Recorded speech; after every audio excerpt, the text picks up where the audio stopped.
Hello दोस्तों, स्वागत है आपका हमारे चैनल ऑनलाइन क्लासेस 2.0 में। मैं अभिनिका और आज हम लोग हिस्ट्री के क्वेश्चन सेट सीरीज़ में मौर्य काल जो कि 322 से 185 बीसी के बीच का था उससे रिलेटेड क्वेश्चन सॉल्व करेंगे। आज इसमें हम सबसे पहले सेट 1 को सॉल्व करने वाले हैं और इस तरह हम इसके और भी सेट लेकर आएंगे। और ये जो हम क्वेश्चन आंसर की सीरीज़ लेकर आए हैं ये हम लेखपाल परीक्षा 2022 को मद्देनज़र रखते हुए लेकर आए हैं। तो स्टार्ट करते हैं आज के वीडियो को। सबसे पहला क्वेश्चन दे रखा है, चाणक्य का अन्य नाम क्या था। देखें, चाणक्य जो थे उनका एक और नाम था, है ना। क्या नाम था? क्या वो भट्ट स्वामी था, विष्णुगुप्त था, राजशेखर था या विशाखदत्त था? तो याद रखिएगा, चाणक्य की हम बात करते हैं तो उनका जो नाम था वो अन्य विष्णुगुप्त था।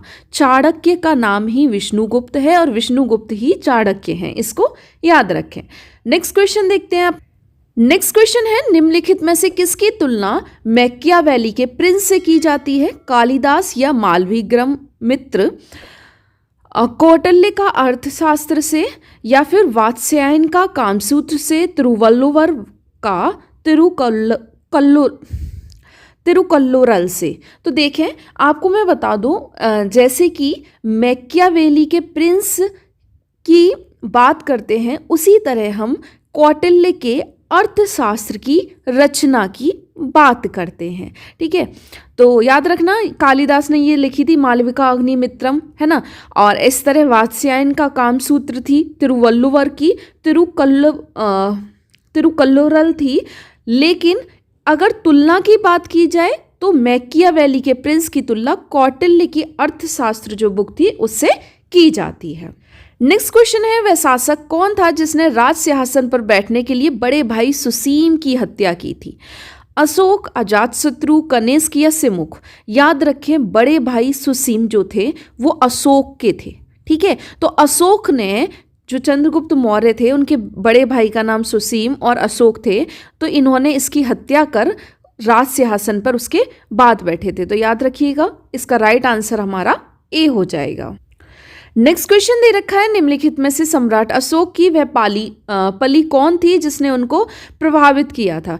क्या वो चंडालिका थी, चारुलता थी, गौतमी थी या कारुवाकी थी? तो याद रखें, इसका आंसर हमारा कारुवाकी होगा। वो कारुवाकी थी जिससे ये प्रभावित हुए थे। तो इसका जो राइट आंसर है वो हमारा डी हो जाएगा।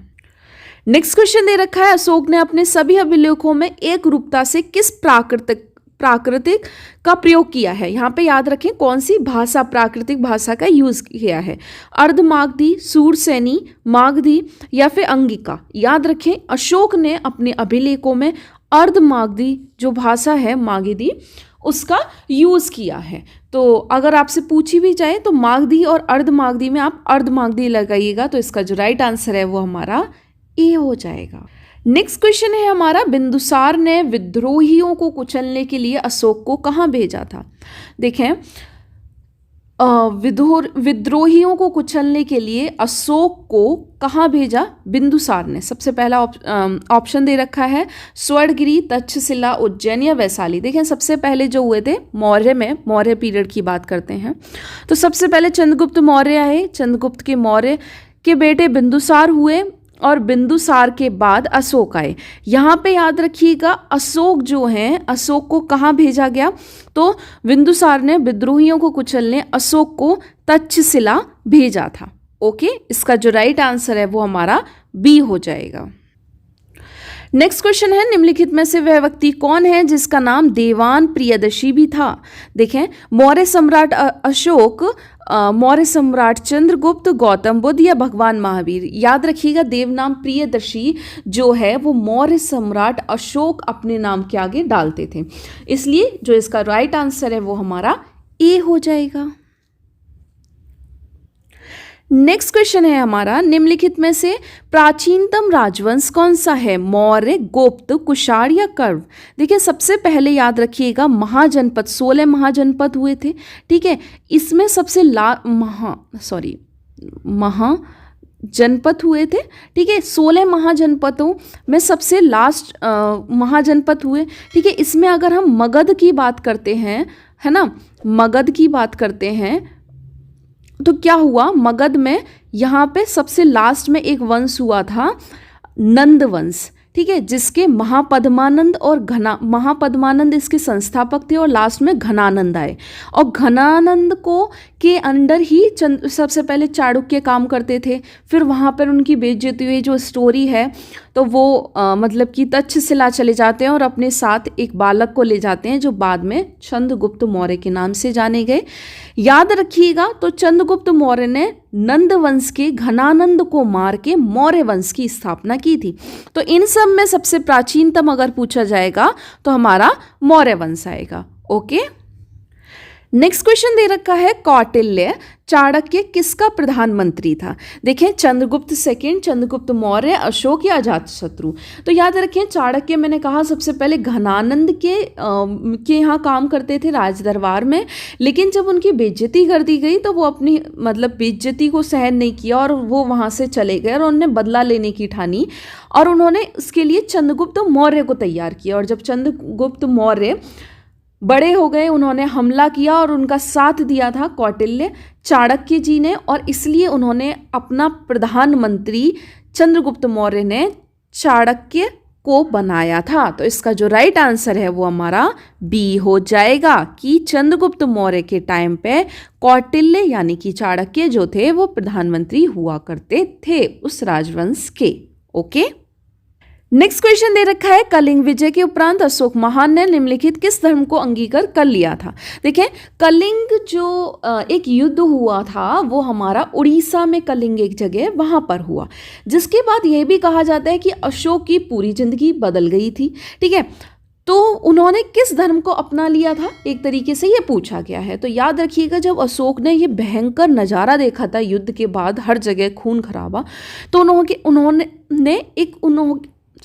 उनके अंदर एक बहुत बड़ा परिवर्तन आया और जिसके बाद उन्होंने हत्या ना करने, युद्ध मतलब इस तरह की ठान ली और उन्होंने एक धर्म को अपनाया जो कि हमारा बौद्ध धर्म था। ठीक है, तो इसका जो राइट आंसर है वो हमारा बी हो जाएगा। और ये जो हुआ था ये कब हुआ था? कलिंग विजय के बाद। और ये जो कलिंग जगह है ये हमारी उड़ीसा के अंदर आती है। ओके, नेक्स्ट क्वेश्चन दे रखा है, चंद्रगुप्त के शासन विस्तार में किसका मुख्य रूप से मदद की थी? तो क्या वो सुधोधन थे, उमागुप्त थे, चाणक्य थे या शूद्रक थे? तो याद रखें, चंद्रगुप्त मौर्य हैं, उनके काल में सबसे ज़्यादा किसने की होगी? मैंने आपको स्टोरी बता ही दी है, चाणक्य ने। तो इसका जो राइट आंसर है वो हमारा सी हो जाएगा। सांची किस कला व मूर्ति कला का निरूपण करता है? देखें, सांची के स्तूप बहुत फेमस हैं, है ना। सांची, रायसेन, विदिशा की जब हम बात करते हैं जो कि एमपी के अंदर आता है, यहाँ पर स्तूप हैं।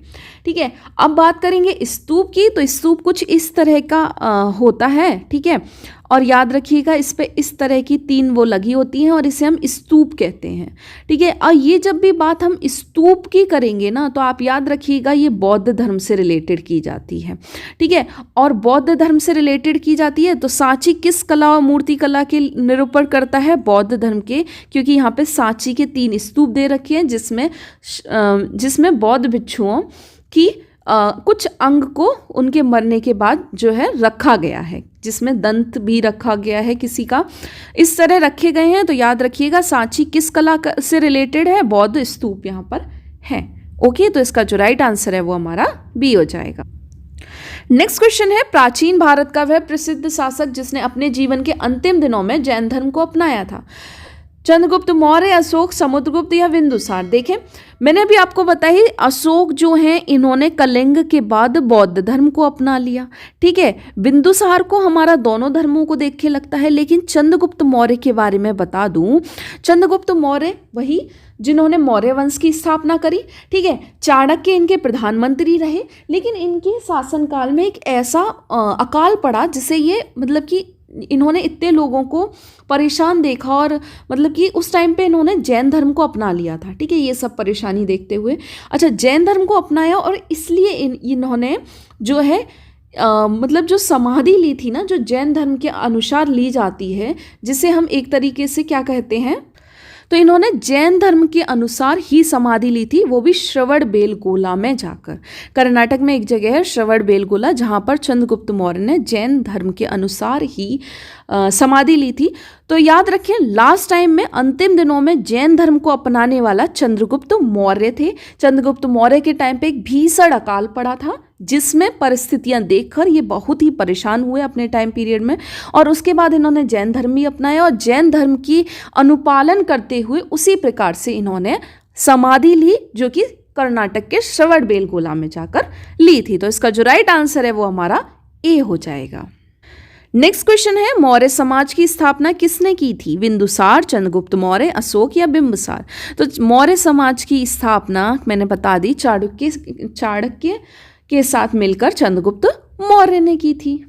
नेक्स्ट क्वेश्चन दे रखा है मौर्य समाज में प्रचलित मुद्रा का क्या नाम था? देखें उस टाइम पे कौन सी मुद्रा चलती थी? पड़, तोल, काकड़ी या दीनार? तो याद रखिएगा मौर्य समाज के टाइम पे पड़ चला करती थी, इसको हम पड़ कहते हैं। उस टाइम की ये प्रचलित मुद्रा थी। तो इसका जो राइट आंसर है वो हमारा ए है।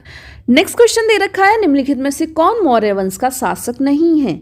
बताएं, अजातशत्रु, चंद्रगुप्त मौर्य, अशोक या बिंदुसार? देखिए मैंने आपको बताया चंद्रगुप्त मौर्य सबसे पहले नंबर पे आते हैं। मौर्य वंश की स्थापना करी बिंदुसार, उनके बेटे हुए, उसके बाद हमारे अशोक का शासनकाल आता है। लेकिन अजातशत्रु जो हैं वो इस वंश के नहीं है। तो इसका जो राइट आंसर है वो हमारा ए हो जाएगा।